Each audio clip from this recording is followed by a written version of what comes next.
Eric, what's your movie about? It's about politically incorrect stuff. Politically incorrect. About riots. PIC. Yeah. It's a PIC movie, folks. You better put your kids away because it might offend them. Actually, it's not going to be that bad. It's going to be pretty balanced. We'll see. Yeah. People might be getting beat up in this video. Well, I'm probably the one who's going to. Let's hopefully not. Let's. You got a hard hat? Did you invest into a hard hat? No, I got this and I got this.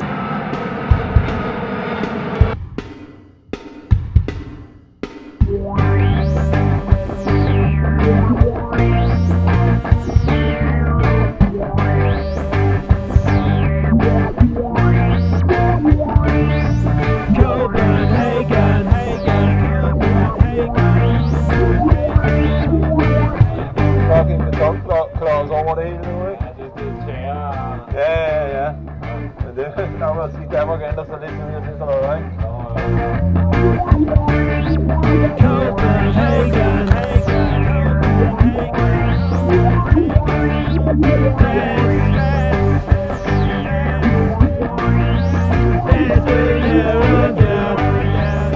So here's the reason why I couldn't get into the center of town. This is the main drag, the walking street in Copenhagen.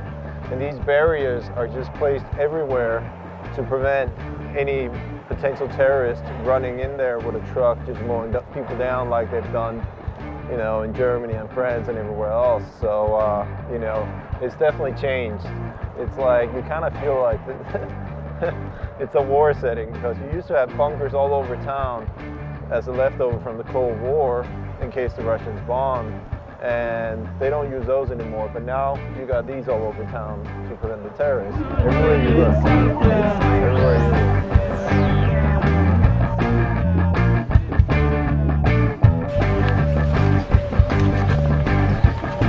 Alright, so I'm passing yet another concrete barrier. See the guy on the right standing there? He's a plainclothes cop. He's guarding the synagogue to the left. There's like concrete barriers, there's police cars, there's police armed with machine guns. It's been like that ever since the terrorist attack. That stood here, and we had two policemen was also standing here with machine guns.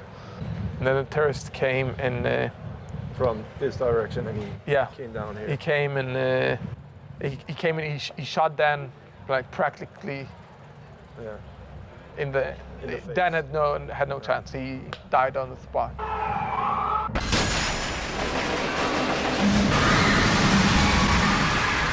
Europe is a battlefield, and our children are being slaughtered. Chaos, violence, and fear has made Europe unrecognizable.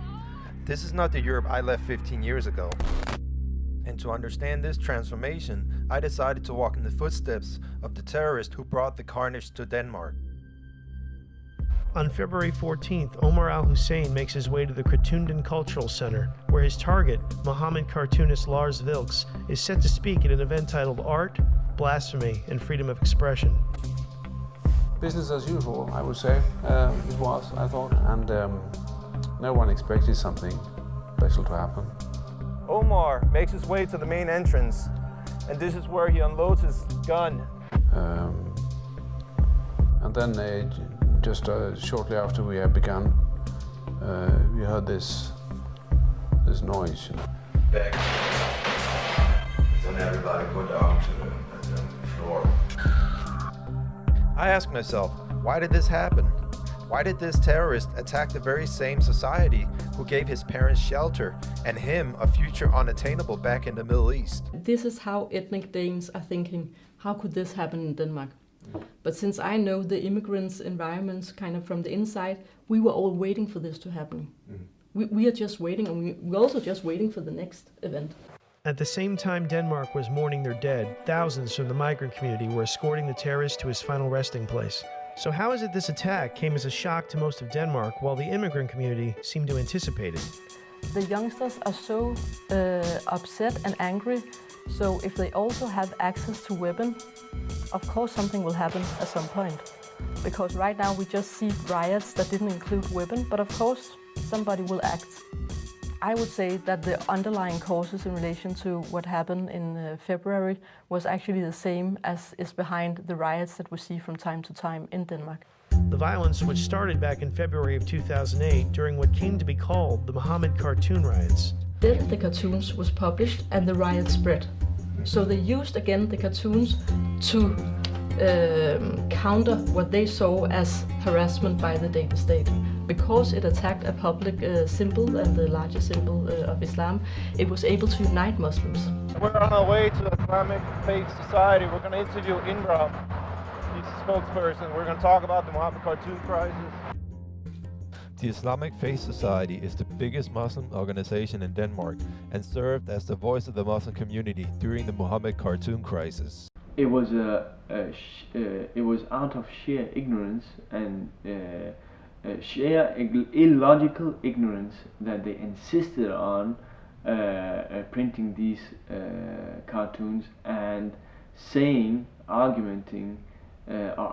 that it was because of freedom of speech. In Denmark, it's as if we have taken that to an extreme. You can say anything you want about anybody in this country because of freedom of speech. So freedom of speech becomes almost a religion where you're allowed to say whatever you feel like.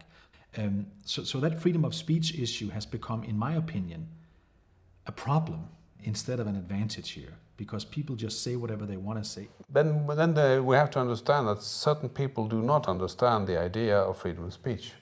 And that is, we have to also underline that the freedom of speech is a part of the basic laws. It's a human right, you know. We will never accept any cartoons ridiculing our religion in any way, especially not when they fully know that there's a prohibition on picturing Prophet Muhammad. The OIC led the campaign to pressure Denmark into banning the Mohammed cartoons. They argued that the cartoons were just another example of discrimination against Muslim minorities in Europe. The states that complained vigorously over the Mohammed cartoons are countries, that do not respect freedom of religion or freedom of expression for others. According to the United States Commission on Religious Freedoms, of the governments who engage in or tolerate systematic and ongoing violations of religious freedoms, 10 of the 15 were Muslim. In Saudi Arabia, non-Muslims are not allowed citizenship, non-Muslim places of worship are not permitted, and apostasy or promoting atheism are punishable by death. So they were not in reality asking for tolerance, they were asking for submission to specific religious demands. They think that Sharia law, Muslim law, applies to Europe. They consider us to be an occupied territory where they have the right to impose their law. And that should be forcefully rejected, especially in a context where we've seen organized terrorist groups attacking people who were armed with nothing but pens and ink. In February of 2013, Basel Hassan posed as a mailman and attempted to shoot Lars Hedegaard in his home. He pulled out a gun and shot at my face. I think he was standing about a meter away from me, but he missed. I understand I was about 2 months before or 3 months before the attempt on my life, I was mentioned in a report by the OIC, the Organization of the Islamic Conference. Which has 57 members at the head of state level, 57 countries plus the Palestinian Authority, and they basically represent the heads of state of the Muslim world. And so these countries have long been almost obsessed with basically trying to get a global ban on criticism and satire aimed primarily at Islam. One of the OIC's key objectives was outlined in something called the 10-year program of action, and the focus of that is the criminalization of the criticism of Islam. Criticism of religion is the basis of all criticism, which is what I was brought up to believe, Now the left have forgotten about Karl Marx and his statement. The sad truth is that the Islamists and the left, and some of the left wing, like the more radical left wing, would like Unity List is, and also even SF in Denmark, and even the Social Democrats, they have this. They really don't want to say anything against a religion and culture of immigrants. It's I don't understand why they came to this position. When I was a young socialist, we ridiculed religion and criticized it, and now they have swifted. They have changed all around and are reverent towards long-bearded barbarians who want to topple walls on homosexuals and. Yeah, they just found each other, and it's a very unhealthy relationship. For instance, in March of 2012, a rally against radical Islam was staged in Aarhus, Denmark. Leftist groups came in from all over the country with the intent of shutting the rally down by any means necessary. At the same time, Islamists arrived wearing shirts that read, "Soldiers of Allah." And the Danish leftist groups, they would like chant these different slogans against racism. And at the same time, these immigrant groups would say, fucking Jews and fucking white people and be the racist. Like, they were saying racist slogans, and they were standing side by side with the left-wing activists. In a coordinated effort, the Antifa and Islamists attacked the rally and the police. It should be shameful for the left wing. They make unusual bed partners. Yeah. See, that's the interesting part, but The Organization for Freedom stages monthly rallies in Copenhagen in support of free speech. I decided to go to a rally that would take us through Nørrebro, an area known as a hotbed of left-wing extremism and migrant gang activity. as you can tell, it's pretty hardcore. This is obviously because the rioters or the extreme left wing, they like to throw cobblestones, as I found out a couple of days ago. More on that story later on. I almost feel like there's as many police as there are protesters. I wanted to know why leftists are against freedom of speech rallies such as this, so I approached one of the counter-protesters to find out. So I'm assuming you're here to protest these guys. Yep. I don't particularly like racists, which is one of the reasons why I'm here. By the way, your English is pretty good, by the way. Thanks, Mike. So what you're saying basically is that you feel that they're basically, it's not about freedom of speech, it's about racism. Is that what you're really saying? Oh, yeah. Okay. Yeah. Okay. So, but I'm just wondering, because I know that, I see people who are not white over there, so they can't be that racist, right? Well, just because you are white doesn't mean that you do not support. Like, I do not see a single non-white person over there, but still, like. Well, there is one. I saw one guy. Well. No, I'm just saying, I just saw one guy. He looked like he was from Sri Lanka or something. They have different ethnicities. They even had a Jewish guy speak there, so I just find that. Well, yeah, it's just as much racism as white nationalism, which is basically the same thing. So white nationalism, even though they have Somalis speaking at their events. Yeah. It's crazy. I'm an ex-Muslim from Somalia, a black woman. Anyone who disagrees with the left, they call them racist in order to silence them.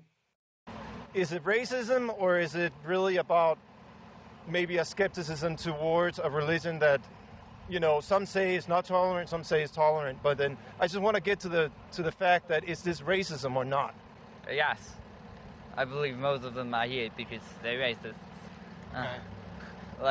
Even though you got both Somali immigrants speaking at the arrangements, Jewish, Sri Lankans, and stuff like that. Yes.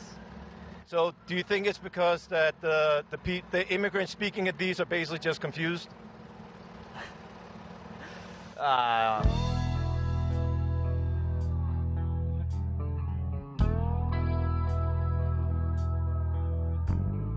Who are those people with the sunglasses and this guy covering himself up?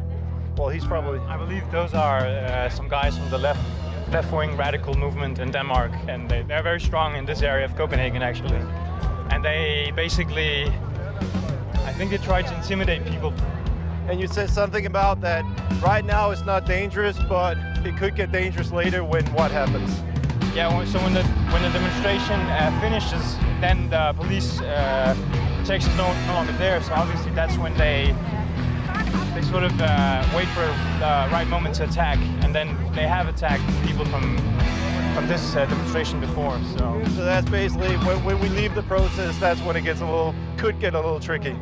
Yeah. So in the sense that the Antifa people in the streets are attacking and going after those who criticize Islam, there's a confluence of forces there with the forces, the jihadist forces of the Islamic movement.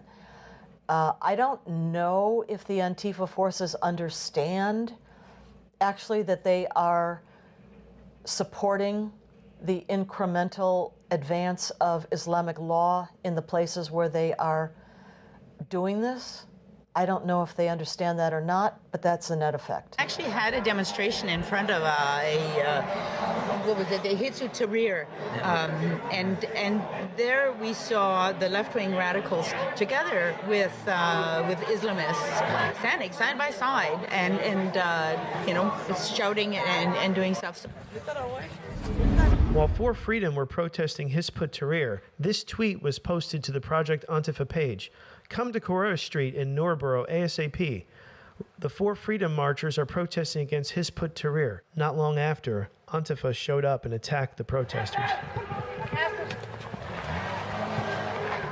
Meanwhile, inside the gender-segregated convention hall, Hizb ut-Tahrir were raging against the ills of Western democracy, homosexuality, and Jews. The left winger yelling here is Lisbeth Brøhl, who I for some reason share 3 Facebook friends with. She had this to say about Hizb ut-Tahrir. Jeg synes, målet er det vigtigste, og hvad er egentlig målet? For jeg tror, målet er det samme, vi har.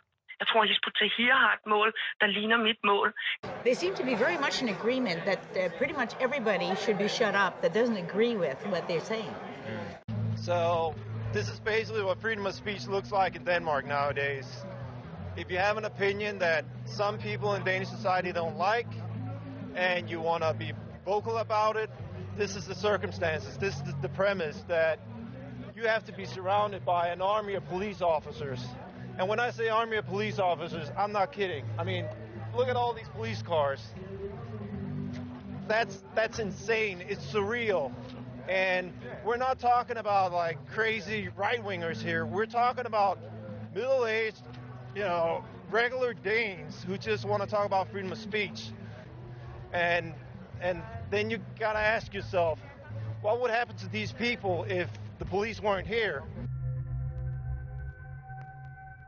This footage comes from a Swedish Antifa propaganda video.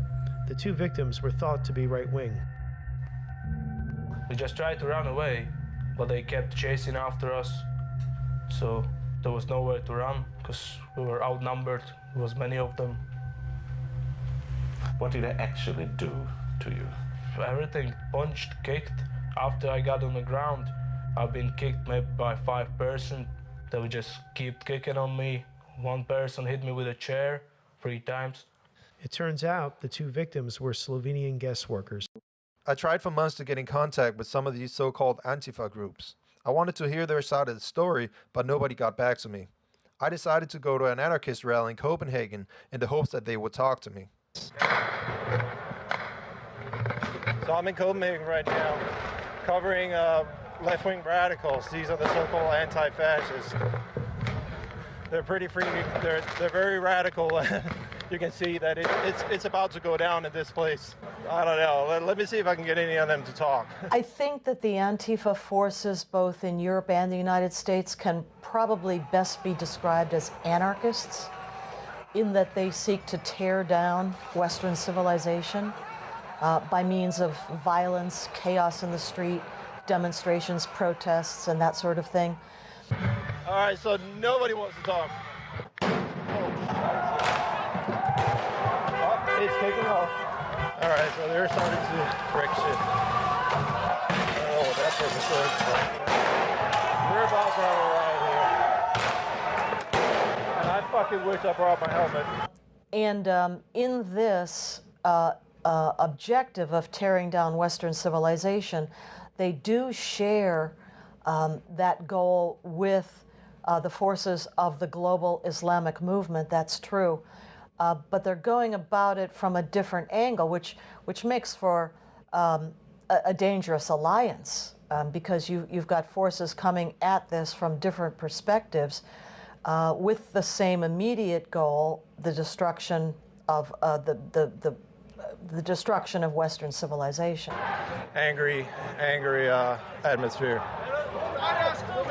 What? Wait. All right. That's gent. Huh? Gent. Get the fucking camera away. All right, I've just been told to what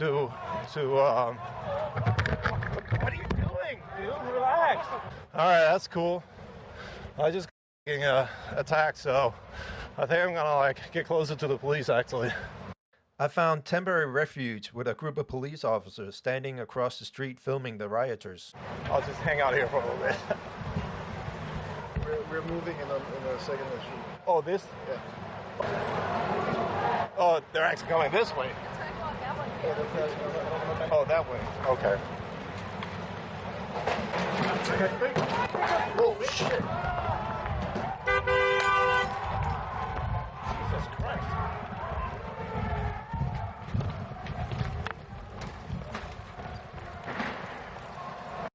All right, this is really not safe. I don't know if I'm gonna like I was standing next to the police and we get bombarded with freaking bricks. This is insane. And I definitely can't get closer to the actual protest because I don't know. I definitely think that I'm gonna get my ass kicked if I get closer again. I was lucky. I escaped from the Antifa with a few cuts and bruises. However, these people weren't so lucky. While protesting the Saudi government's human rights violations, they were attacked by the Antifa with iron bars. All over Europe, the so-called Antifa are attacking anyone they label a Nazi, which basically means anyone who doesn't agree with them. The Antifa called me a racist. I'm ex-Muslim from Somalia, a black woman. And then they send me an email calling me a house nigger. Yeah, and they threaten me all kind of things, with all kind of things. In Germany, Antifa did a home invasion and smashed this person's apartment. And the Swedish Antifa attacked this man with an axe. In Greece, the Antifa executed 2 people from right-wing party Golden Dawn.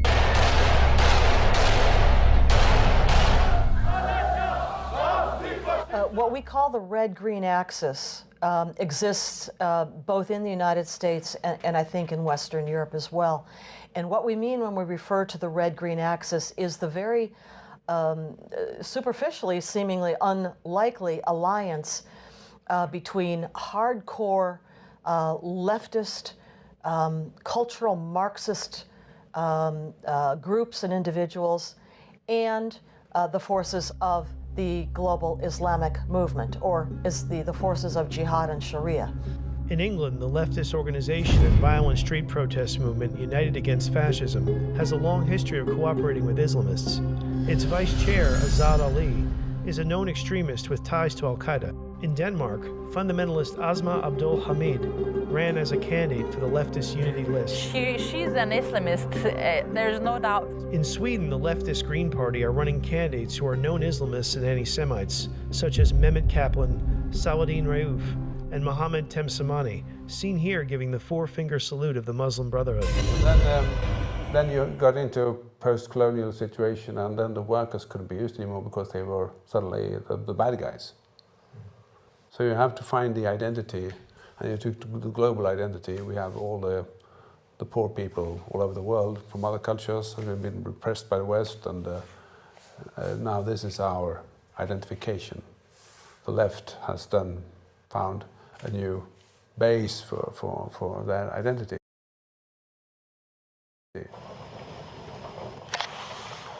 Godmorgen.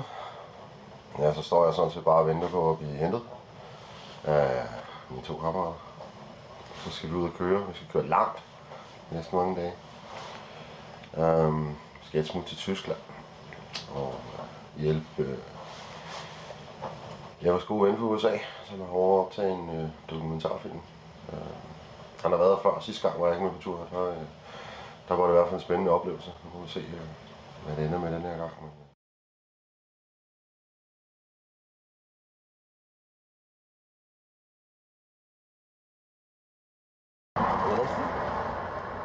Så nåede vi til Sønderborg. Hvad vi gjorde så?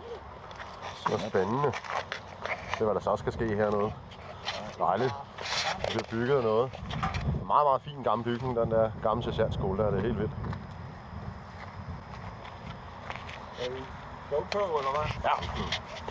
I once served as a sergeant at Sønderborg Sergeants Academy. Like most Danish Army bases, it has since been converted into a refugee center. We decided to make a pit stop there on our way to Germany. This is the old Sergeants Academy. I haven't been here since, 2002, so that's like, 15 years ago? 15 years ago? Yeah. So, yeah, it's kind of weird being back, actually. Oh, they moved the monument up here. That monument used to be down there. It basically translates to honor the Danish soldier for his laurel duties in Sønderjylland, and then that's the different wars. And we lost all 3 of them. Hey, how's it going, man? We're doing a little show because, okay. Yeah. People aren't that willing to talk to you. No, not really. No. Where are you from? I am from Iraq. Iraq? Oh, okay. To Iraq, I am no Iraqi, old Iraq. I'm Arbil, Awlid. Arbil, Kurdistan. Okay. Yes, I know old Iraq. Yeah, but Erbil is safe, right? No, I know, but I had heard from several places that the people who come to Europe as refugees will go home on vacation to the countries they are allegedly fleeing from. Iraq is one of those countries. I went to Copenhagen Airport to find out how hard it is to get a ticket to Iraq, and more importantly, who is going on these trips. So it depends on the time. Yeah. So it was Iraqi New Year 1 month ago. All flights were completely filled. Okay. So, it's like hit or miss, or yeah, but there's also Turkish Airlines going there, and there's 2 daily flights to Istanbul, and from there there's a lot of flights to Erbil. So Erbil. So if you just go online, you can. Yeah, no, I know that. I was just wondering. I just landed, so I figured I'd ask. But so I mean, does it basically depend on if is tourist season minded? So like if not yet. It's not the high season now, peak season. When does tourist season officially start then? Season will begin in 2 months, but okay, so the peak season, yeah, season, but the peak season. Yeah. Did he just say there is a peak season going to Iraq? I went to confirm this at Iraqi Airways. Okay, so but you said it's almost full, or okay, it's like when does tourist season start? Like is it? 1st of April. Okay, flying in there, that's pretty safe, right? Because the action I guess so. We have flights to there, so I assume it's pretty safe. So the tourists they're not worried, at least, huh? No. Okay. But I didn't see so many tourists. It's more locals going there, and there's also Turkish Airlines going, but a bit expensive. Locals as in, what do you mean locals? Iraqis. It's Iraqis who are living here, going there. Going for holidays. Yeah. Okay. So you have like tourists just going there and it's many people all the time. Yeah. Okay, cool. Thanks a lot, mate. Very welcome. Okay, bye-bye. You see the three guys standing over there? I wanted to hear straight from the horse's mouth if Iraqis were actually going home on holidays. So I went to go talk to them, hoping they were from there. Excuse me. Any of you know anything about the flights going to Turkey? So, my friend, Iraq. Yeah. So you're going on vacation? Yeah. He's going on vacation. Okay. In Erbil. Yeah. Ish? Yeah. Erbil? Erbil is okay. Yeah. Okay. Okay. Okay. So you're going for just vacation, so it's safe for that. Yeah. Yeah. So I'm not gonna get no? Okay. Okay, good to know. Okay, have a safe trip, all right? Remember this guy from Erbil? Iraq, no Iraq, all the Iraq, Erbil, Erbil, Kurdistan. Okay. Yes, I know all the Iraq. Yeah, but Erbil is safe, right? No, I know, but I went to an Iraqi Airways, and you can actually go there. So. You don't think so? No? Of the over 1.3 million refugees that arrived in Europe in 2015, Iraqi citizens were the third largest group, with over 127,000 applying for asylum. In the same year, over 18,000 people flew in and out of Sweden with Iraqi Airways, with only one destination, Iraq. Regulations prevent anyone from boarding a plane without a visa, so that excludes any potential refugees with a one-way ticket from Iraq to Sweden. Germany's Federal Office for Migration and Refugees reports that refugees are returning to countries such as Syria, Afghanistan, and Lebanon for holiday purposes. In England, this refugee collected £10,000 in welfare benefits while on a 7-month holiday in Syria. The sad truth is that most of the real refugees don't have the resources to pay smugglers the thousands of dollars it costs to get to Europe. They are stuck in border camps near the war zones. The UN reports a gap of $4.6 billion in the funding required to care for the approximately 4 million Syrians in neighboring countries. Germany alone spent 9 times that amount on the refugees and migrants resettled inside Germany. It costs $3,000 per refugee in Jordan to provide food, water, and education for a year. Germany is spending $30,000 per refugee to do the same. Essentially, for every migrant we attempt to settle in Europe, we could be helping 10 actual refugees in the war zone. Ja, så har vi lige været i Sønderborg, og vi har været ved Dybbøl Mølle og været i flygtningecenter og alt muligt spændende. Det er spændende. Det er sådan lidt at komme tilbage til, og så var tingene slet ikke, som de var. Nej, det er jo det, ikke? Altså, det er jo, hvad hedder det? Det er sjovt at være tilbage ved kasernen, ikke? Fordi det er virkelig anderledes fra. Det kunne være sjovt at komme indenfor også og kigge.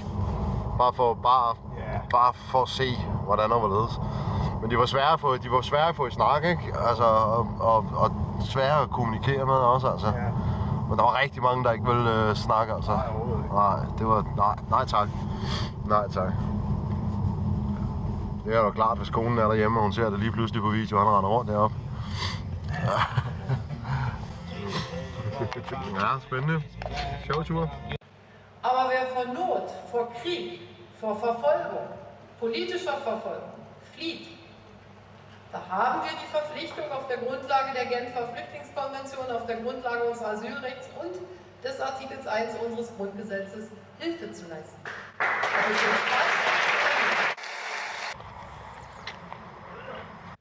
After an 8-hour drive, we needed a little R&R before venturing out in Frau Merkel's new Germany. Thoughts on it, huh? Yeah. Okay. This is when you know you're in Germany. You got your Lion Bar, you got your Kit Kats. Then when you go a little bit down, you got freaking Bacardi, you got Jack Daniels, you got Jägermeister, and you got your beer. Welcome to Europe. Welcome to Europe. On August 25, 2015, Germany's Office for Migration and Refugees announced, "We are at the present no longer enforcing Dublin procedures for Syrian citizens." When the news sunk in, it triggered a million-man march through Europe as migrants and refugees rushed to claim their spot in Europe's richest nation. Welcome to Germany. How do you feel? People applauding the refugees. Hearts soared across Europe as thousands of volunteers lined up to welcome the new arrivals, It was a party atmosphere with balloons, selfies, and refugee welcome signs. Like Obama's Yes We Can, Chancellor Merkel's We Can Do It took on a life of its own. Mutter Merkel was a rock star among the refugees. She even made it to the front cover of Der Spiegel. In Denmark, the leftist party Radical Left put out this advertisement. Dear refugees, we need you. You enrich our society. We are definitely ready. To bid you all a heartfelt welcome. Let's make Denmark your home.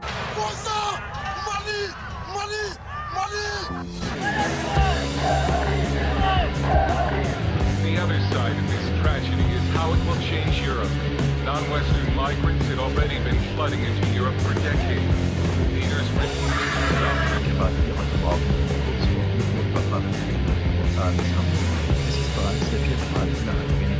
Leaders refused to stop. We are afraid. We are in this every day, every minute. We are in a hurry. We are enemies. We are not there. We have to live our lives. They're looking for us. We're not doing more. They are.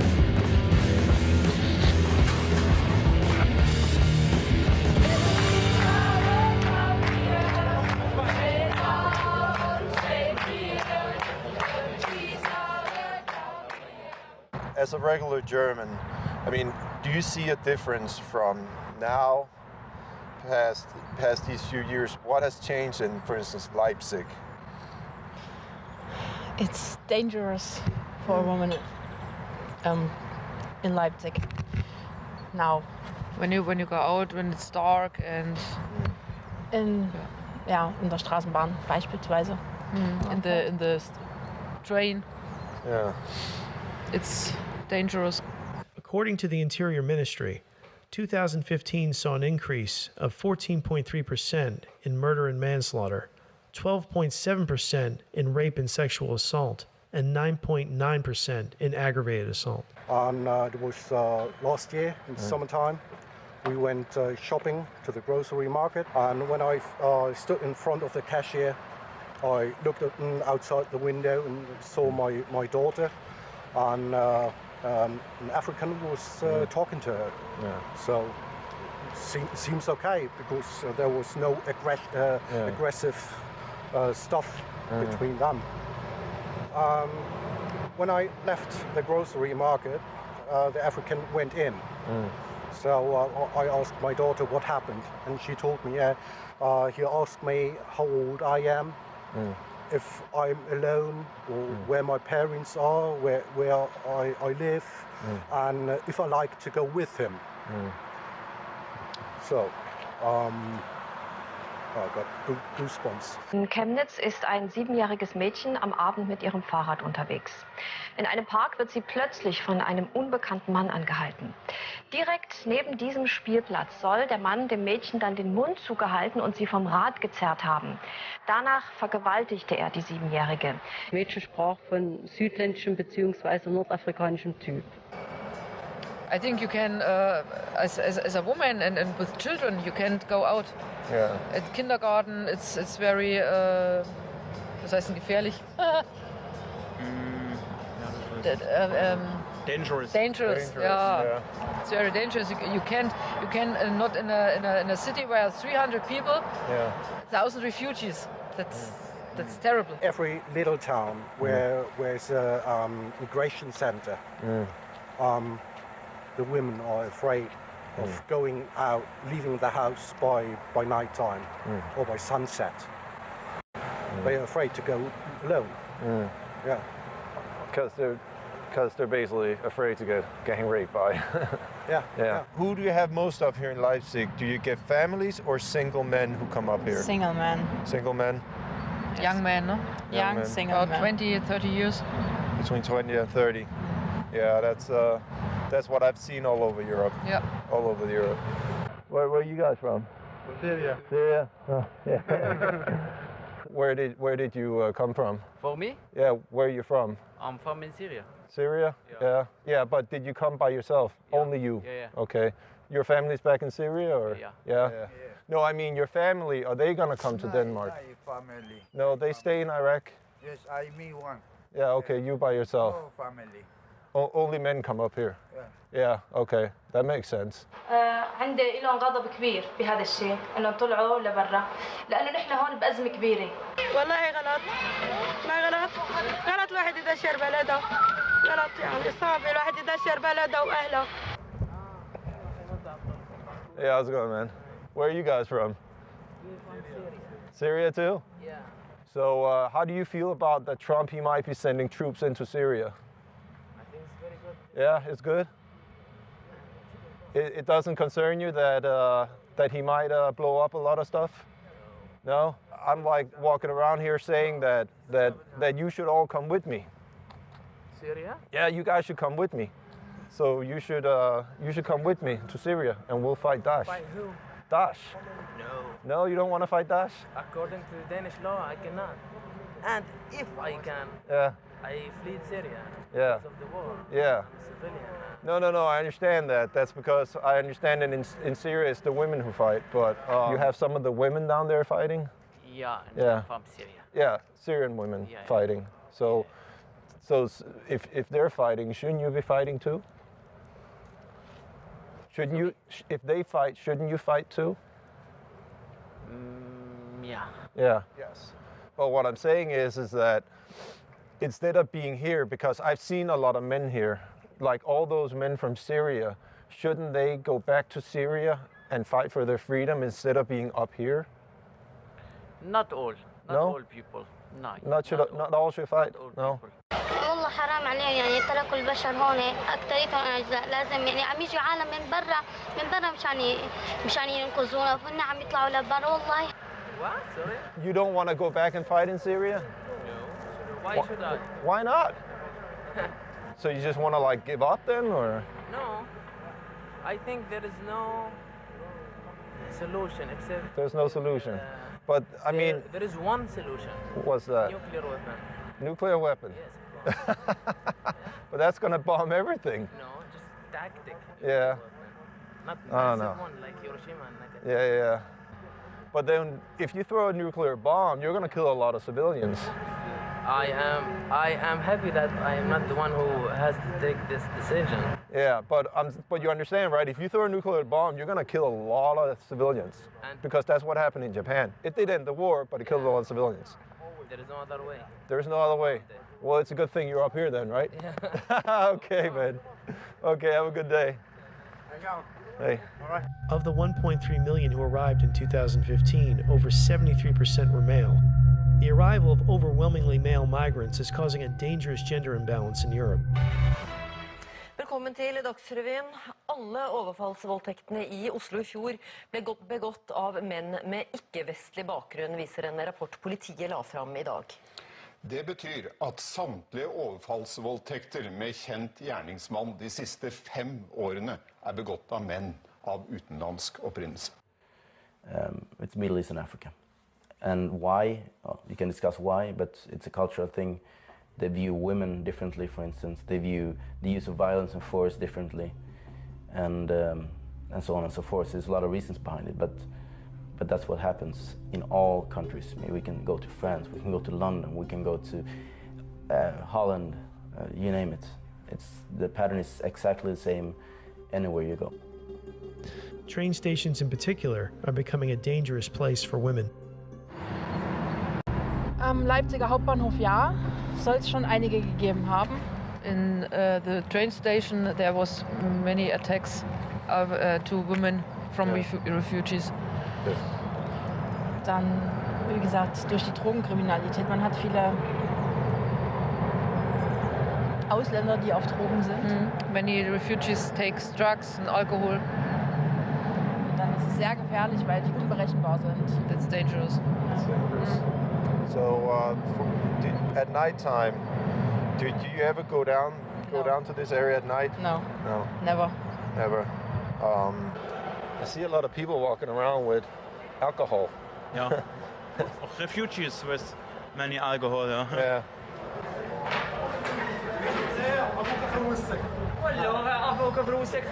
This is the main station in Leipzig, right? Yeah.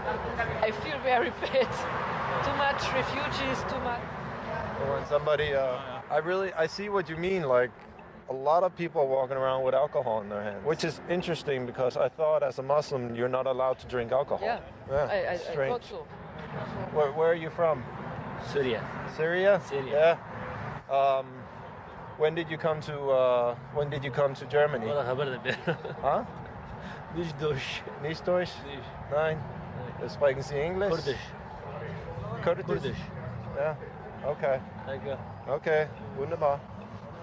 Only see young men, no women, no children, and I think 90% are only young men, about 20 to 30 years. As a woman, would you go here by yourself? Nein. No. Nein. Okay. Oh, you had an accident over there. Yeah. Yeah. Alcohol accident. Okay. You can interview him and talk. It's a very, very sad town. Yeah, it is sad. That makes me sad. Yeah. With the music. Music, I know. When I hear the music, I want to jump over the... Die Musik finde ich schon gut. Ja, deswegen ja, aber die macht mich depressive. Yeah. With the music. The music is kind of suiting. It's suiting the situation. Yes. You'd almost think that I actually paid them to come here and play while we did this interview. Didn't you? Yeah, no, I don't have that much money. What I find interesting about this whole scenario is that, I mean, you do see immigrants all over the place. They're all over the place, everywhere, and I can understand how, as a woman, you wouldn't feel safe here. I mean, you see a lot of these refugees or immigrants, and yeah, a lot of them are drinking, and I can see how that leads to an unsafe situation.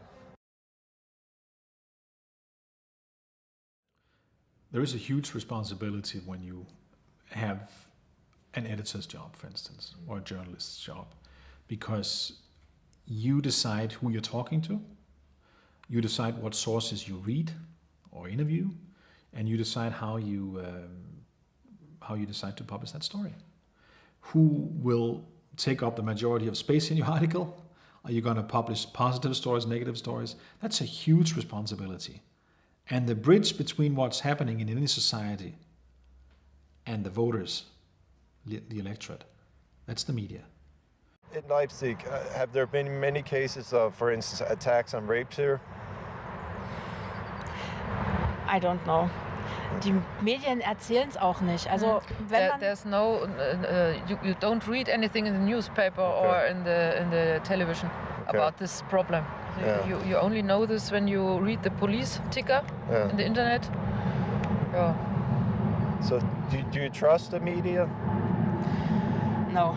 No. I don't trust the media.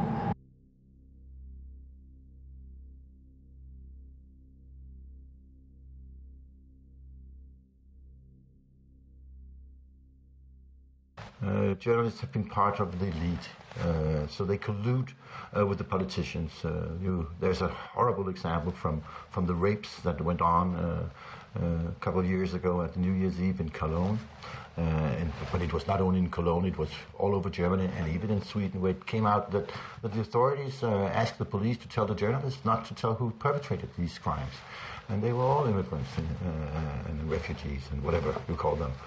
But they kept it hidden because it was very inopportune for the politicians to tell the truth. And it was very important for them that the public didn't know who perpetrated these atrocities. I wanted to know why the entire German media initially failed to report on the Cologne attacks. I got my chance to get the answer when I was invited to an AfD press conference in Berlin. The conference room was full of journalists, and I decided to approach some of them. A lot of people feel that the media was very slow to report what happened in Cologne that New Year's. Why do you think that it took so long for the media to report on what actually happened? I think it's often forgotten that on that night there was There was a suspected terror attack in Munich. I don't know if you were in Germany at the time, but this terror attack in Munich, or suspected terror attack in Munich, drew all of the attention. It's very, very complicated, because if you look at it, it happened in the night before New Year. Many people are on holiday. Many journalists are also on holiday. We have only a little number of journalists who are working these days. German public broadcaster ZDF has acknowledged that it delayed reporting on the wave of sexual assaults. ZDF chief editor Elmer Thevessen would go on to state, "The new situation was clear enough. It was a mistake of the 7 p.m. Heute show not to at least report the incidents. But was this just an editorial mistake, or was this part of a larger effort by the government to suppress the nature of the attacks and, more importantly, the identity of the perpetrators?" Journalists tend to support Chancellor Merkel's refugee policy throughout the media, not just at WDR. Some journalists, including me, tried to pitch more critical stories, but they were not approved. Rape is a big topic in Germany. Do you, as a reporter, think it's relevant to report if it's committed by a foreigner or not? It depends, because there are normally not. Normally it depends. It's not relevant because it's a crime. And for a woman who's raped, it's no difference if she's raped by a foreigner or by a German. Why do you think it's important for an indigenous girl to know the full story and the ethnicity behind these rapes going on? Self-protection. End of story. I mean, it's a knowledge, the knowledge that will save you. If you don't know anything, then you will think like they're like everyone else. They're not, because in their mind, and they think that they have the right to do this. They have the right to insult me because I don't cover myself. She needs to know if you're invited to a party with these 2-3 guys, that the chance of you ending up being a rape victim is relatively high.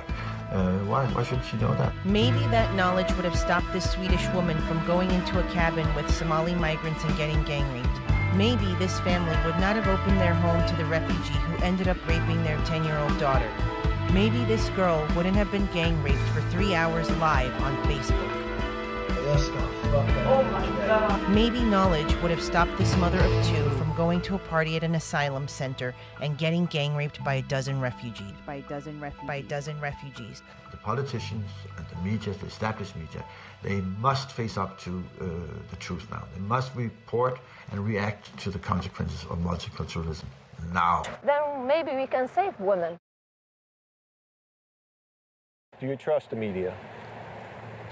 Personally?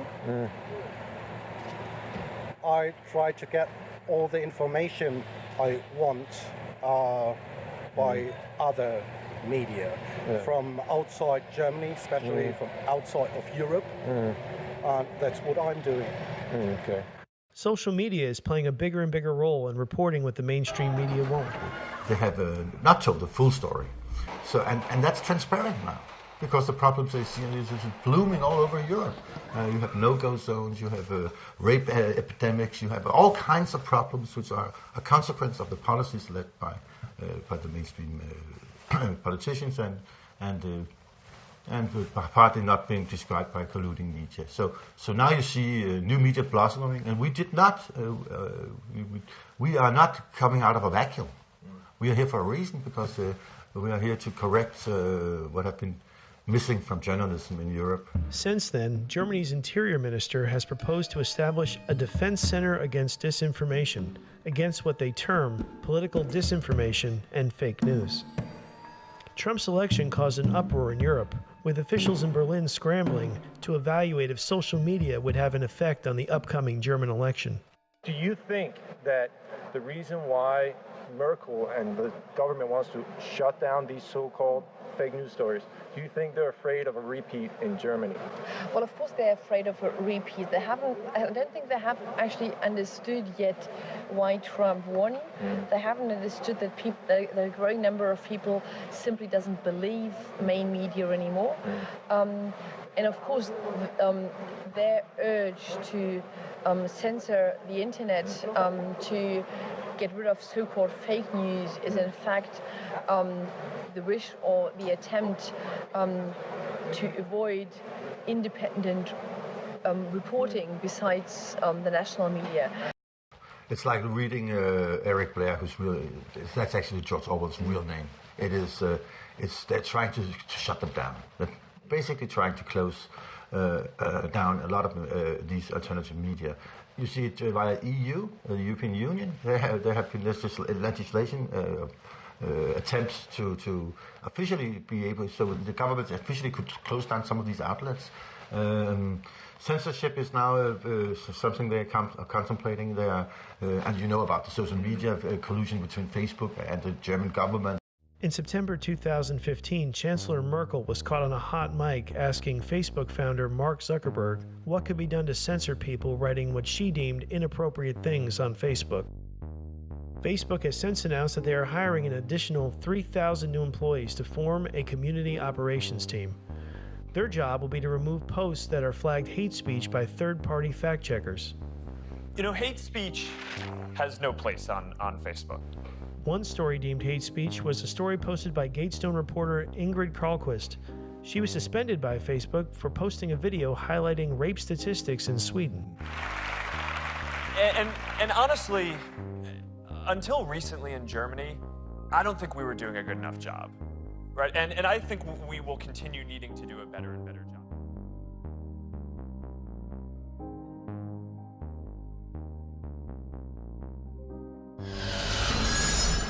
Germany now, they're really cracking down on social media, on Facebook. They are really cracking down everywhere, it would seem. The Secretary of Justice, who's a Social Democrat, set up a foundation that is thought or that is wanted to fight fake news, and the head of this foundation is a former Stasi agent, Annette Kahane. It's an ex-proper murderous secret police woman. And Annette Kahane worked as an informer for Stasi between 1974 and 1982 under the codename Victoria. She submitted secret monthly reports on the political reliability of fellow students, journalists, actors, and writers that she mixed with. And the woman that hired her ultimately is Angela Merkel. And of course, Angela Merkel went to the Karl Marx University in Leipzig, and she was a member of the Communist Youth League, and here she is leading Europe, hiring ex-Stasi agents. Annette Kahane, well known in Germany if you want to know her, and all journalists in Germany know her. They just don't talk about it.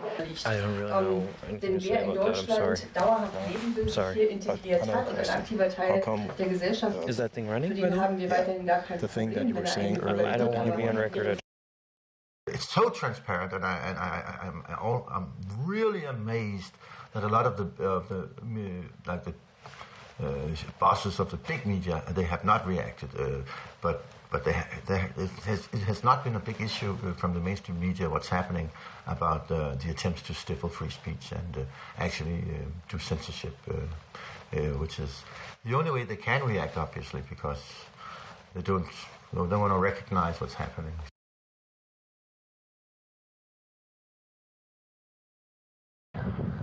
So this is the old hood, huh? Yeah, this is the old hood, yeah. It's changed a lot, man. It's changed a lot, man. A lot. Second floor to the left. This is this is where I used to live. Yeah. This is weird, man. Really weird. I haven't been here like, what, 20 years? So who lives here now? Who is there? That's to the right. Yeah, well, I was to the right. Well, yeah, left, right.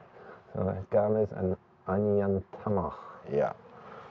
No, I remember. And down in the basement there was like a repair shop for mopeds. Yeah. Yeah.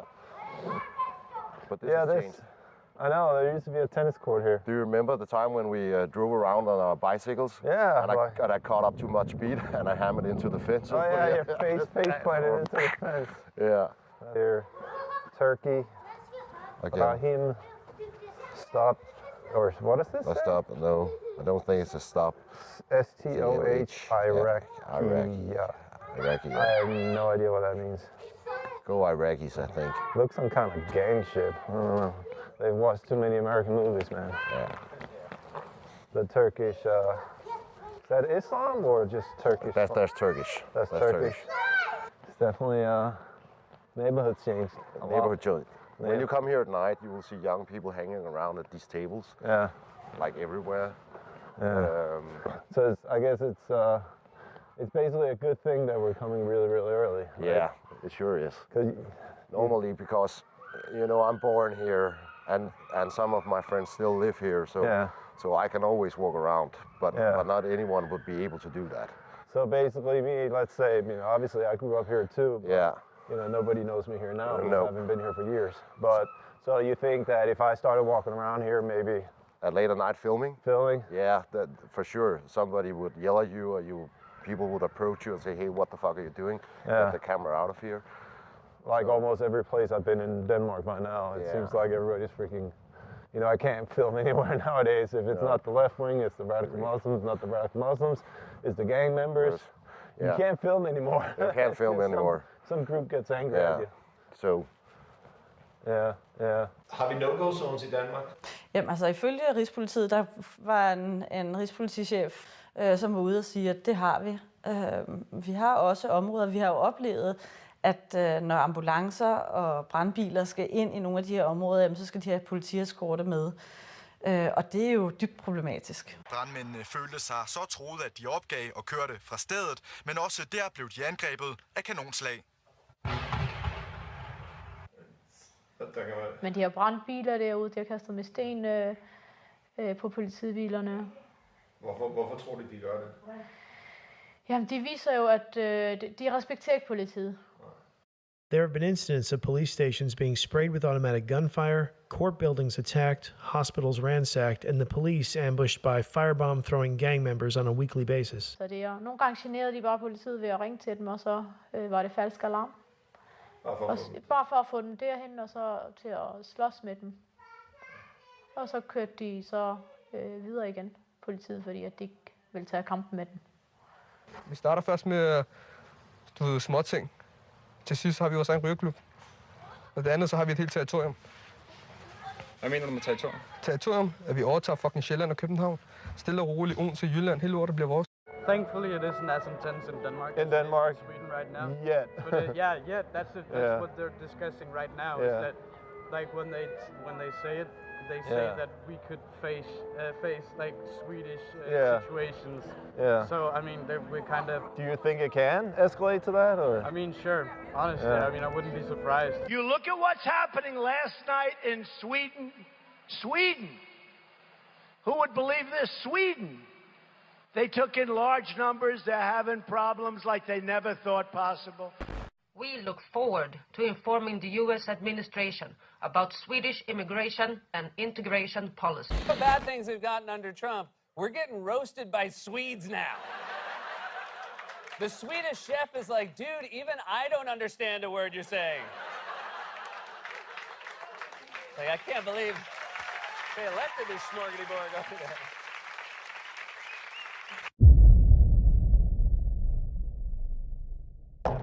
Stenkastning, läge rött, Rinkeby centrum, mitt i centrum, Hjälmar. Sweden have huge immigration problems and it's forbidden to talk about them. There is a political correctness in Sweden. We don't discuss your problems. You somehow move them under the carpet. Because if you do talk about them, you're racist. It's better to pretend the problems does not exist. And that's a very Swedish response. The notion or the what they call no-go zones is just bullshit. It's not that these areas are lost in any way. It's just that these 53 areas are vulnerable. And the Swedish government website supports this claim and serves to educate people on the facts about immigration and inform people that no-go zones do not exist. Instead, they refer to no-go zones as vulnerable areas and particularly vulnerable areas in around the major cities of Sweden. So when people say these places don't exist, they're lying, or They lying. They lying. they do exist, and there is a Sharia police. It's not just in Rinkeby in Stockholm, but in Gothenburg, in Malmö. Those areas does not belong to Sweden anymore, in my opinion. Just 1 week before President Trump's famous statements about Sweden, 30 immigrants beat 3 police officers with bottles, sending them to the hospital. The police, they're trying to really tell me that no, we cannot go there because they were too scared. So they will avoid to go there. And when they go there, they've been kicked every time. Like last time, you know what happened. In a suburb of Stockholm, police officers were bombarded with rocks and the police station firebombed. That same night, a hand grenade was thrown at a police bus full of officers. Det bedömer ju som att situationen är ganska allvarlig som det ser ut nu. Det är vissa områden där vi håller på att tappa kontrollen. This is started 90s. From 90s till now, it's going very fast, very fast. What the? This is part of the. Yeah. Like, well, we've heard a lot about car burnings in Sweden. Barbecue. Barbecue. Yeah. Actually, and they don't say. Can you pull up? Can you pull up and we'll just actually. I'll drive around. Yeah. Okay. Just sit tight. Yeah. Okay. You are so lucky, you know. Yeah. So. Yeah. Well, what happened here? Probably. Yeah, probably is that immigrants do this kind of thing, or Muslim immigrants do this kind of things. But I'm assuming this is quite a common sight in these Swedish suburbs, right? Yeah. I mean, we hardly drove 2 minutes and our first car. Yeah. Yeah. And it's happening. I mean, it's happening everywhere. It's burning. I think Sweden is on fire everywhere. And you should not say. Yeah. You should not mention the name immigrant or Muslim. Yeah. It's forbidden to say that. So you're basically saying this is probably not the last burned out car we're going to see on our way to... They are money. Yeah. Believe me, they are okay. What they are trying to do, and I'm not even sure if for all of them that it is a conscious actions or conscious decision, but what is happening is that they are creating areas where secular law doesn't exist, and in this vacuum, the Islamic Sharia and also Islamic traditions, norms, values are then free to spread, and that influences the way that you have the view on women's freedom and security. I think in Britain we're increasingly recognising there is a very real problem, particularly for what we call religiously sanctioned gender discrimination.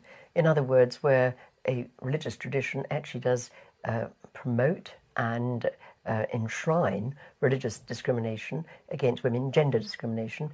We're doing it because it's okay through Islam, but then you got the Ghafur, in the law of the English people, that you can't get married twice, but alhamdulillah we can get married 4 times.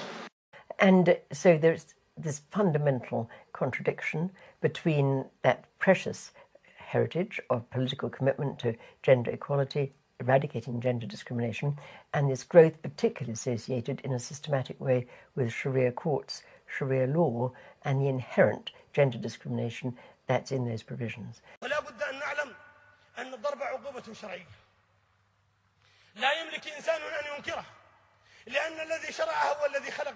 So there is a whole swathe of gender discriminatory provisions in Sharia law, and that's often made much more difficult for these women who are suffering because they're in very close communities and there's huge pressure on them not to seek help outside those communities or not to report violence to the police because it'll bring shame on the community. One girl who did go to the police was Banaz Mahmoud, who reported her suffering at the hands of her husband. Whenever he wanted to have sex, it was just his way, always his way. Like, whenever I said no, or he wouldn't take no for an answer, he would just start raping me and doing what he liked to do. I tried to stop him, but he'd slap me or hit me on the back or just pull me by the hair. I just started to cover my body, like hold on like that. That's it. That's when he said to me he would kill me if I said anything to anyone. Banaz left her husband, which brought great shame to her family in the Muslim community. She fell in love with a man not from that community, started going out with him. She realised that was her death sentence. She realised her family were out to kill her. She went to the police, I think it was 5 times. The film shows the footage of her pleading for help with the police. She didn't get the help she needed. People following me, or still now they follow me. And that was the main reason that I came to the police station. Okay. That in the future or at any time, if anything happens to me, it's them. She had a horrendous death. She was strangled, I think, with a steel wire while she was gang raped by the male members of her family. Her body was put in a suitcase and buried. One of the men, Hema, describes her final moment. Mohammed made the cord like a hook. When she vomited, we tried to shut her up. I was kicking and stomping on her neck to get the soul out. What happened to the old left-wing feminist movements? They seem, many of them, to be strangely silent on this issue. I think one of the things that surprises us in the UK is that when we were fighting Marxism, Leninism, communism and traditional values there, the women's movements were very vocal and were very passionate and very active on behalf of women's rights. Now I look around and I sometimes ask myself, where are the women's movements speaking out for Muslim women who are suffering under the Sharia law system? And it seems to be a very interesting question. I don't see many of them around.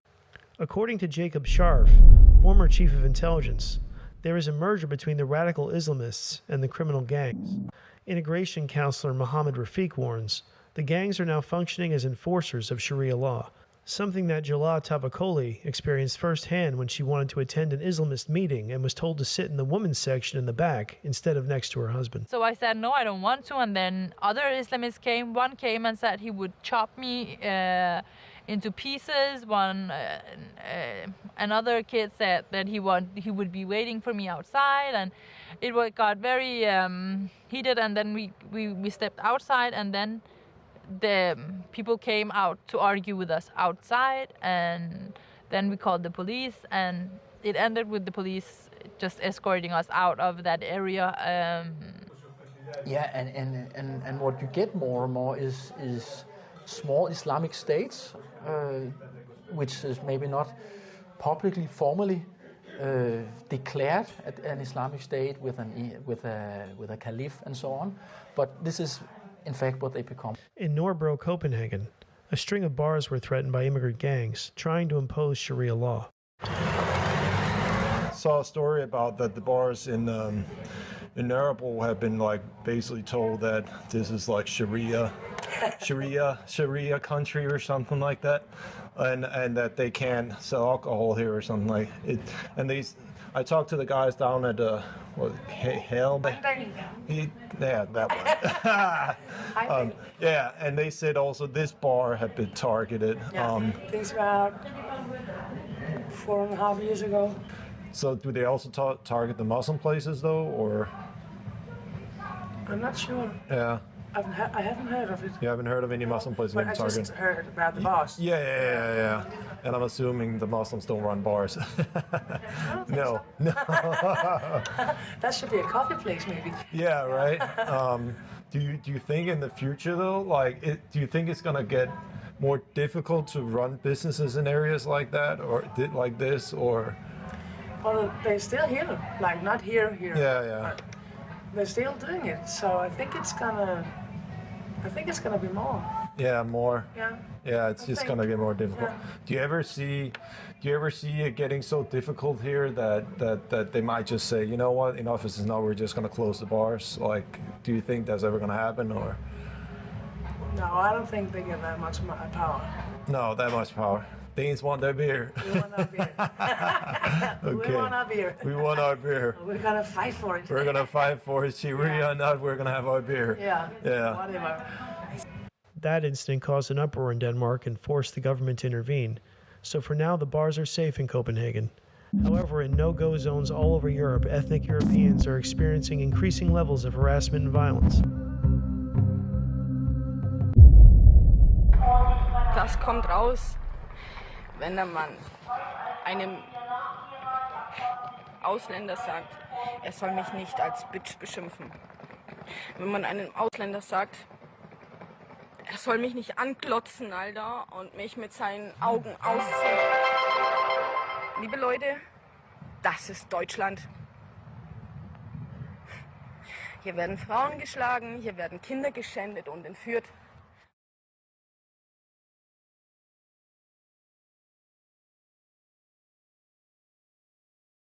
Explain this shared dominance crime and what's behind this? Yeah, it happens on two levels. It happens on the, let's say, the level of society, and then it also happens between individuals on the street, where you would find that we in the West are much less aggressive than Islamic culture is, and it's completely normal. It's completely common knowledge on the street in Denmark that if you meet a group of Muslims, as a non-Muslim, you would prefer to walk either on the change the side of the street, walk on the other side of the street, or look into the ground, not in order not to somehow provoke an attack, physical attack on you. However, acting submissive and looking to the ground is not always enough to shield you from a vicious attack. In my old neighborhood of Vesterbro in Copenhagen, this woman and her boyfriend were beaten with chains simply for being Danish at the wrong place at the wrong time. And this couple was beaten by migrants simply for having pork on their pizza. But I think we all, at least I have friends, and I think many friends here in Denmark, and I guess many places in West Europe have friends or themselves have tried to get beaten or pushed, or maybe just getting a shoulder in your own, towards your own body in such situations. So what exactly are they trying to achieve with this aggression? Is it just to show that they're in control, or is that what it's about? Hence the dominance crime, or? Well, talking with them I'm in this special position. I could talk with these people, and the way you talk with people when you're a psychologist, you can get on some quite deep levels when you talk with people. And the main impression you get when you really get into, let's say, deep talks with people from this culture is that it is imperative for them to be dominant. And knowing who is dominant is something children all over Europe are learning at an early age. At school with his son or daughter? It's a son. Mm-hmm. The son is 9 years old. Die werden auch bevorzugt behandelt. Das ist wirklich so, das sagen auch die Kinder selber. The refugees are over the German at school. Und man merkt auch an der Mentalität, die schlagen eher zu. And they are aggressive to the German children. Sitzen sich immer dahin. Sind immer allein und so. Und die anderen, wie gehen die mit denen um? So, die schreien auf die, die treten die, die laufen rum, wenn die die sehen, geben die einfach Stelle, so aus Spaß. Wir sind viel Gruppe. Und wehren die sich, die Deutschen? Nein, die haben Angst so. They are being hunted by gangs of migrants who viciously beat them and proudly post it online.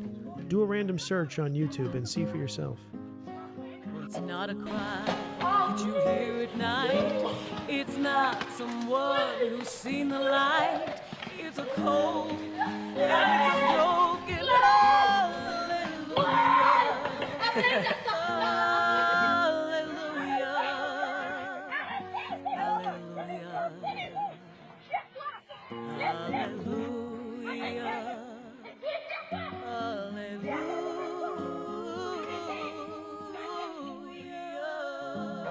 And she don't see a future for her children here in this country. Oder aber, dass sie totgeschlagen werden. Oder that the children attacked by refugees or killed. Yeah.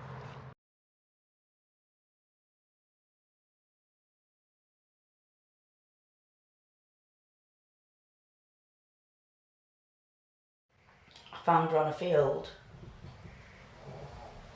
and he were abusing her. So I actually witnessed it. I witnessed him forcing her to give him oral sex. And you say they as in plural, as in a lot of people? Or? But the most that I've been told about was a young woman that was taken to a flat and she stopped counting at 36. What? 30? 6 adults. Yeah, in one night. They actually then got a warrant, went in and found something like, I think it was 42 samples of sperm from the ceiling, the walls, do you know what I mean, different DNA samples. I think that the government absolutely has to stop abandoning Rotherham. Of what it calls the appalling abuse of at least 1,400 children over a period of 16 years. Not shocked by the number as other people was, because, you know, those 1,400 we'd worked with, and, you know, and actually that was a low estimate. It details children being raped, trafficked, beaten, and sometimes doused in petrol. And you imagine a 10, 11-year-old being told, if you don't do what we ask you to do, we're going to rape your mum. Why would they not believe that when it's happening to them every night? My daughter was removed. My niece actually got gang raped because she wouldn't tell them where her cousin were. So the threats are real. Yeah. But also, the key thing for me is this is a national issue. This is going on all across the country. Labour MP Sarah Champion estimates that there are over 1 million victims of grooming gangs in the UK. The inquiry says almost all the perpetrators were of Pakistani heritage. And I gave them a list of what my daughter had written, and she'd written the girls' names, the perpetrators' names, who'd done what to who. And I handed that to the police. I forgot what we were going to say now. They whittled it down to 8 perpetrators and 5 young women. When I asked what were going to happen to the other girls that were on this paper, they said we've got to cut off, we've got to cut it off somewhere. Why? And I just looked at him. I went, but what about them other girls? Why would they cut it off? And I said, what about the other men that have committed crimes? And he went, there's not what we can do because we'll just be seen as racist. Even my abuser used to say to me, oh, it's alright, I'll just use race card. According to the now infamous J report of child sexual exploitation in Rotherham, the difficulties that prevent this issue of CSC being dealt with effectively is the ethnicity of the main perpetrators. The police dared not act against Asian youths for fear of allegations of racism. We could put some very, very good intelligence in, but we're constantly told it wasn't evidence, it wasn't good enough. And then on the flip side of that, what we were being told by professionals that were working with the children is the children were making a choice. And they were facilitating, in some cases, their own abuse. Children don't facilitate their own abuse and don't choose to be abused, but it seems to be the only area that we've actually allowed that to happen, is around child sexual exploitation. So basically the police and the authorities were basically saying that the kids were facilitating it? It was, yeah, they'd made the decision, it was an informed choice. So a 9-year-old kid, yeah, according to the police and the politicians, made a choice? Yeah, an informed choice, yeah. According to the authorities, these girls made an informed choice to be scratched, choked, beaten, branded, gang raped, sexually assaulted with knives and a baseball bat, raped with a broken bottle. A girl had her tongue nailed to the table when she threatened to tell. I think I got really close to having a nervous breakdown. I couldn't process that there was this whole dark world going on, that girls in this town could go through such incredible horrors, that they go to the police, they go to the council, who are just turning a blind eye on them. That shouldn't happen in my town, and that shouldn't happen in my country. Not only did the city council turn a blind eye, the Sarah J. report mentions that some influential council members of Pakistani descent in Rotherham had acted as barriers in dealing with this issue. Hello, I'm Councillor Jahangir Akhtar.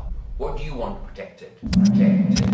As well, my abuser, it's him who's related to Jahangir Akhtar, who was, well, the councillor, he's not now, he's a... Yankee Akhtar is related to the Hussein family, who were one of the most active grooming gangs in Rotherham. Jessica's abuser, Arshad Hussein, is Yankee Akhtar's cousin. And when I went missing, the police and Jahangir Akhtar met with me and my abuser at a petrol station and passed me over. And again, he didn't get arrested, but he actually passed me over. Well, that's since been investigated by authorities, and he was cleared of all the wrongdoings. apparently because that's not a criminal offence and they sometimes do that on odd occasions. And you think that the bless you, the relationship between the abuser and this politician probably helped him from not being arrested? Definitely, yeah. Anju Akhter has since been accused by the victims of participating in the sexual abuse. Like, what I was thinking of, and I know it's probably quite bad to say this, if it would have been 1,400 Muslim girls raped by white men, Rotherham would be on terrorist alert. Probably we would have been bombed. Well, yeah. And nobody wants to speak about it in case, oh God, you know, you're racist, you can't say that. And have you guys ever been accused of being racist? Yeah. When I witnessed her abuse, I took my statement 2 days after, and I'm not racist because I've got colours in family, don't bother me, and I just said, get off my daughter, you black bastard. And she said that they won't use me as a credible witness because I'd be classed as racist. In fact, I even remember actually one of my first interviews I did, and they said to me, why do you think, you know, it were covered up? And I said, I won't be able to say it on camera. She said, if it's, you know, out bad, we won't air it anyway. And all I said were, I think it was because he were Asian. But I was even scared to say it because in Rotherham, you can't say anything bad about a Pakistani. I think the white race is way below, and everybody else gets, you know, favoritised over a white person, whether it to be with a criminal offence, with housing, with benefits. And in this way, you could say that many people in the West are becoming a sort of second-class citizen in their own neighborhoods. Islamic scriptures even have a term for that. It's called a dhimmi status of a dhimmi. Yeah. David Cameron keeps saying that we're Great Britain, and we're not Great Britain, we're just Britain. Because you can't even fucking protect your own kids. Exactly. And as well, I think that what the saddest thing is for me is that they don't actually want to protect them because they know exactly what's going on. Sweden and Germany will find themselves in the future exactly the same way that Britain is in now, which is organised Muslim gang rape, which is then covered up by the British establishment.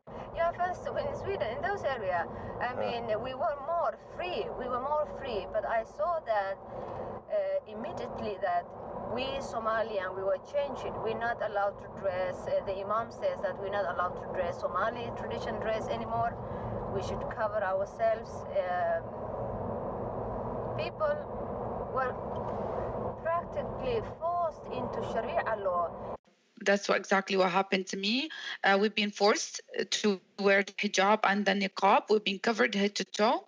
The hijab and the niqab, it's protection. It's for your protections and for women not to be sexually molested and all that. For them, I think the hijab is a symbolic marker which separates the submissive, proper Muslim women from what they see as the Norwegian horse. But when I say horse, I'm really just referring to their own words. This is what they told the journalists. This explains why 100% of assault rapes in Oslo are committed by migrants, and 90% of the victims are ethnic Norwegian girls. Including 14-year-old Ava Helgeton, who was gang raped by 3 African migrants. One of the rapists was sentenced to a mere 344 hours of community service. Ava committed suicide 3 weeks after she was gang raped.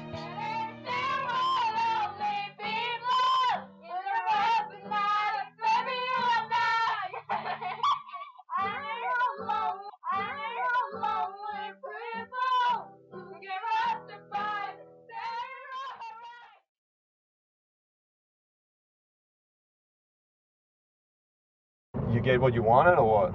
Yeah, I got what I wanted. Yeah. What'd you get? I get myself a self-defense stick, and a pepper spray, and a thing for my kid. Okay. So why did you want to get that? Because it's illegal in that part. Yeah. most things in Denmark are illegal.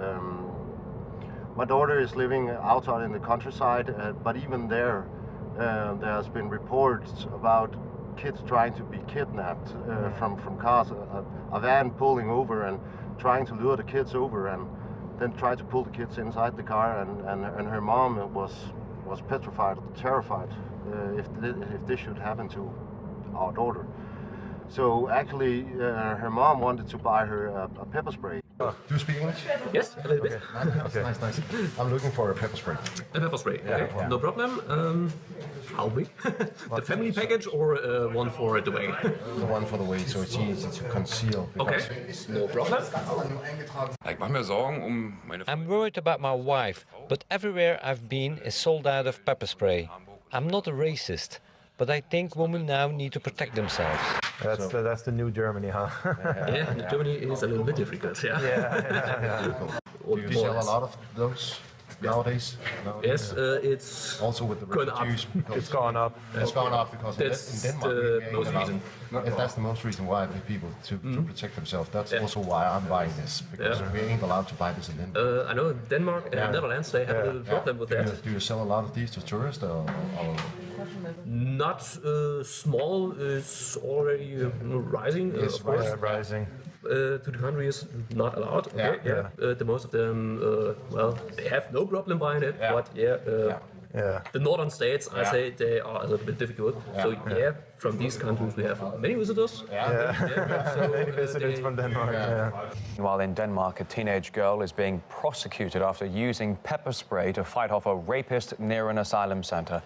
So actually her mom wanted to buy her a pepper spray. But that's illegal in Denmark, and if he got caught with this pepper spray, the consequences of this would be that the social authorities would take her away from us and put her in a foster home. So that's. I told her mom, no way, we can't buy this for her. So what is she getting? She's getting. This is not illegal. This is a whistle for kids. So if you're trying to be adopted or raped or abused or attacked, she can blow this whistle like, and she will be safe. Okay. So all she gets is a fucking whistle. She gets a fucking whistle. That's what I can give her. That's everything I can do for my kid to protect herself. A whistle. A whistle. A whistle.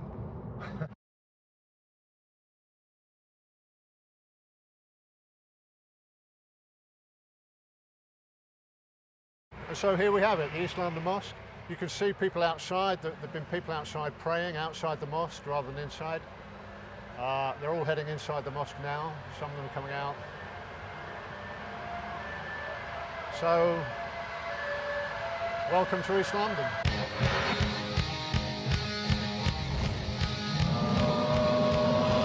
Overnight, the images are apocalyptic. London on fire. A wave of violence. We don't want freedom!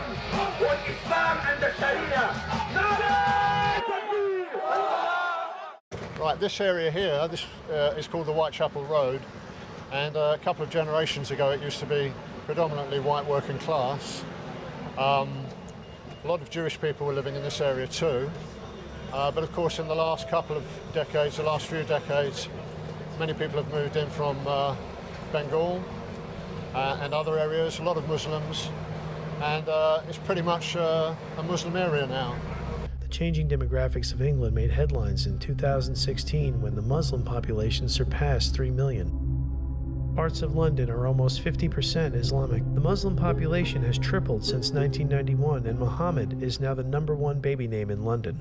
The big change in Britain took place in the late 1990s with the advent of Mr. Blair's Labour government in 1997. They felt that a somewhat more open doors policy was appropriate to regard migration much more as an asset, both economic and cultural. And a number of changes were made both in administrative rules and also in legislation, which greatly facilitated immigration. Right behind me here, we have the East London Mosque, which serves the largest Muslim community in the UK. It holds 7,000 people. Now this mosque has a very bad reputation. Andrew Gilligan of the Telegraph accuses it of being run by the Islamic Forum of Europe, which is an extremist organisation. They've had a number of notorious speakers there, hate preachers of various kinds. So it doesn't have a good reputation. There's a risk that it will have a negative effect. It's certainly the case that in some minority groups, particularly from poor rural areas, where in poor rural agricultural areas it's normal for there to be a marked difference in equality between the sexes, and for society to be much more patriarchal, that insofar as those societies don't change and don't integrate, as they grow in numbers, then the problem will at least for a while become worse.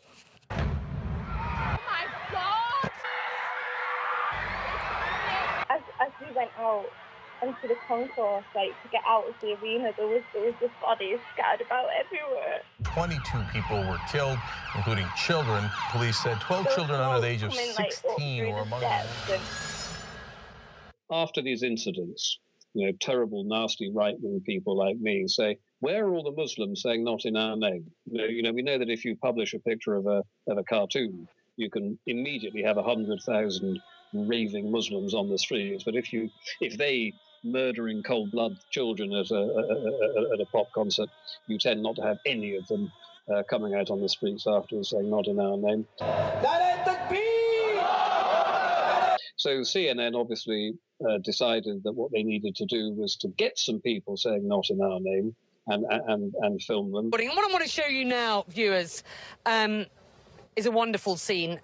These are Muslim mums turn to London, and I think a poignant scene, and a scene we should sit on just for you viewers to understand exactly how people feel here on the streets of London, so close to what were such brutal attacks last night. It was after that one that CNN turned up and were organising a group of about 5 or 6 Muslim females. They were being manoeuvred into a position where they could be grouped together with a very tightly focused TV CNN crew there to try and make them look as though they were far more. And they didn't realise that other people were filming CNN, filming these Muslim women, and obviously organising them. It was not an impromptu thing. It was organised by CNN. What was supposed to be a spontaneous protest looked more like a Hollywood movie set, with lights, producers, and actors receiving instructions from directors. To use this kind of deliberate confusion, cover-up, the sort of watering down of the truth is something that is extremely unhealthy in a democracy. My name is Sadiq Khan and I'm the Mayor of London. Sadiq Khan made history when he became the first Muslim mayor of London in 2016. As the mayor of London, Sadiq Khan has pledged to be the British Muslim who takes the fight to the extremists. Yet he has also declared that he does not have the time to keep track of jihadists returning to London. Because the Met Police budget, roughly speaking, 15% to 20% is funded by me, the Mayor. The rest comes from central government. If the Met Police budget is being shrunk and reduced, they've got to prioritise and use their resources in a sensible, savvy way. What could be a bigger priority than people coming back from a Syrian battlefield with intent to harm British citizens? Combating Islamophobia is a bigger priority. The mayor may not have the time or resources to keep track of returned jihadis, but the mayor has found £1.7 million to fight Islamophobia on the internet. Just 1 month after the Westminster attack, Sadiq Khan launched the London Online Hate Crime Hub. I can't follow 400 people. What I can do is make sure nobody really is able to say anything about Islam ever again. So it's extraordinary. One of the most extraordinary things which I came across the other day was a report by the London Metropolitan Police, 138 pages about Islamophobia. They list 8 things that the police have decided are redolent of Islamophobia. And one of them is apparently believing Islam to be a political ideology. So if you believe Islam as a political ideology, you're an Islamophobe in the eyes of the Metropolitan Police in Great Britain. And they classify that as a hate crime for which you can go to jail for 2 years. What can also land you in jail is viewing Islam as violent, aggressive, threatening, and supportive of terrorism. And I often wonder, when you think about the Mutaween in Saudi Arabia, the religious police, these 8 things that the London Metropolitan Police have listed could have come out of the Mutaween handbook in Saudi Arabia. It is total Sharia compliant enforcement policing. In Western Europe now, we do see laws coming into effect that actually criminalize people's writing and free expression on the internet in terms of writing about or simply opining about Islam or anything connected with Islam. The EU are now taking steps to implement a plan that will place limitations on what its 500 million citizens can post online. So what we're seeing is that even online, when people may post comments criticizing massive inflows of migrants, they are visited by the police, or they are warned against that kind of speech, or their accounts online on social media get suspended or shut down. So what exactly is considered hate speech? In Germany, Michael Sturzenberger posted a photo from World War II showing a meeting between high-ranking Nazis and representatives of the Muslim world. I showed this working together of the Nazis and Islam. And and today they said, hey, you posted a symbol of the Nazis, and so we judge you for 6 months. It's crazy. Even satire mocking Merkel's immigration policy is being criminalized. At a carnival, the people behind this float with the text, "This is how traitors end up," are being investigated by the state attorney for subversion.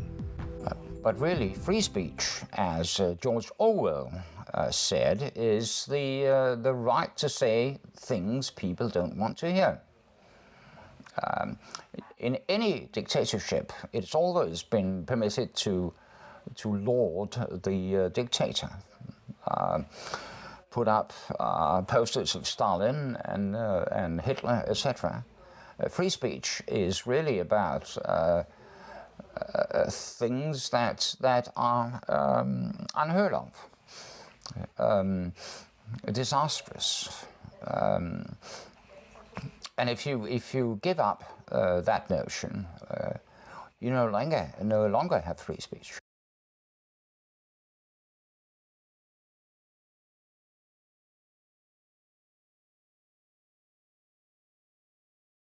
One of the main areas of conflict between national governments and the EU pertains to immigration and border security. Og situationen i dag er den, at vi har midlertidig grænsekontrol, men den har vi kun på EU's nåde, så vores ministre, altså dem, som skulle bestemme i vores land, eller varetage danske interesser, de skal ned og stå skoleret i EU. Så EU har overtaget magten over, hvem der kommer ind i Danmark, og hvem vi har ret til at udvise. This has made it easier for migrants to enter, and also in some countries, especially, very difficult to remove those who are deemed not to be appropriate, not to have a well-founded claim for asylum. And of course, with the powerful rights which migrants enjoy through the European Convention, particularly if that's enshrined in law, as it is now in British law through the Human Rights Act, then restricting migration is very much more difficult. And in Britain, it would require a very substantial revision of policy, particularly regarding the EU, before this can be brought under control, in my opinion. For the past decade, the European Court of Human Rights has effectively prevented member states from deporting criminals and convicted terrorists. I come here, I never thought that I will get it to make a mosque here and open a mosque here. I say, subhanallah, I leave my country there. I live in a camp, and it's very difficult life there. And I now come here, comfort life, very nice life. My children in school, I have a car, I have everything. And all of that, and I have helped to open this mosque, and I see the Muslims here come back to their religion. Oh, Alhamdulillah, thanks for God. So it's very good. And you know, it's for me, it's a kind of jihad, you know. In recent years, European human rights judges have blocked more than 900 attempts by Britain to deport terror suspects and foreign criminals. Det er simpelthen ikke rimeligt, at folk kan komme hertil og begå kriminalitet, og vi så ikke kan sige, så må du rejse hjem igen. Det burde være helt naturligt. Når jeg taler med folk om det her, så er der rigtig mange, der siger, er det ikke allerede sådan? Nej, det er det ikke. Wherever you look, wherever you turn, they're everywhere, literally everywhere. And I'm going to shoot most of this from the car because I just don't want to go outside because it's so dark. I just don't want to be standing out there and not being able to see what's coming up behind me because, I mean, the police said it in their poor French. They basically said, you know, at night, don't go there. And they just basically went like this. I'm gonna assume that means a bad thing. Since the 1990s, mass immigration has been facilitated through the policies of many left-leaning governments in Europe. According to Andrew Neither, former advisor to Tony Blair, mass immigration was the way that the government was going to make the UK truly multicultural. During the Labour government's 10 years in power, some 2.3 million migrants were admitted into England. The reason that they wanted so many people from the non-Western world to come in was primarily because they're all going to be voting Labour. There are a large number of Labour MPs, for example, and this is particularly important when Labour was in power, who owe their position to a considerable extent to the presence of immigrant minorities, particularly from the Indian subcontinent. So you had moderate communists, let's call them moderate communists, that wanted a sort of socialist voting bloc in perpetuity. Listen, de vil heller ikke nogensinde få deres drømmesamfund, men det er, hvad kan man sige, the lesser of the two evils. Ja. Men hvem ved, måske ser vi et nyt politisk parti dukke op efter sommerferien. Ja, de kommer jo i nyerne, ikke? Men altså, det er jo... Ja, men jeg tror, der kommer et seriøst politisk parti efter sommerferien, som en tale muslimer sag. Ja. Once the Muslims have the numbers, the very first people they will deal with will be the socialists and the communists and the liberals and the left. So, as they did in Iran in 1979. But at the moment, the socialists and the leftists are too stupid to realise this, so they are backing Islam to the hilt all the time. I used to be a left-winger on the far left back in the day, but I must admit that they have absolutely lost. They have lost it, basically. They don't understand what's happening in the world, which is strange to me, because I've read Marx and Engels and others, and it's clear to me what is happening. They do not understand that they are digging their own graves. Allahu Akbar! Allahu Akbar! Allahu Akbar! According to the United Nations, the population of Africa will increase by 1.2 billion people by the year 2050, and Austrian military intelligence predicts that already by 2020, up to 15 million migrants will make their way to Europe. These people, they will be in Sweden, Denmark, Norway, Germany, the UK, France for good.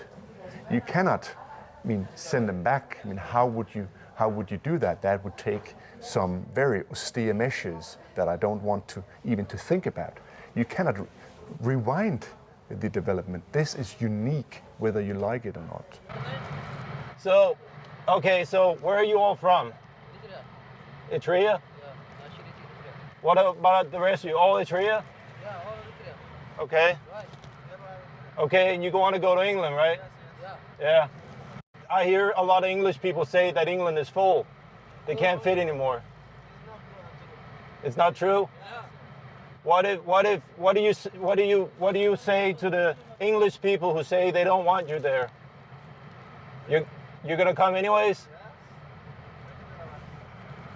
Is that what you all say? You're gonna come anyways? Yeah. Yeah? We go. Nobody will stop you. Nobody will stop you. Okay. Okay.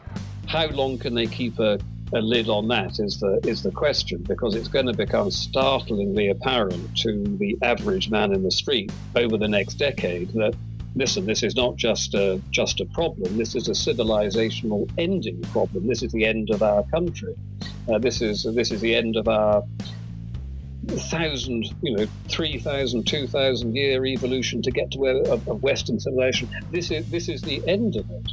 You can be sure, and I have to warn you, that it doesn't matter how you produce and how you cut this documentary. You have to know that you will be labeled a Nazi or a racist just because you made this movie. So I have to warn you, watch out.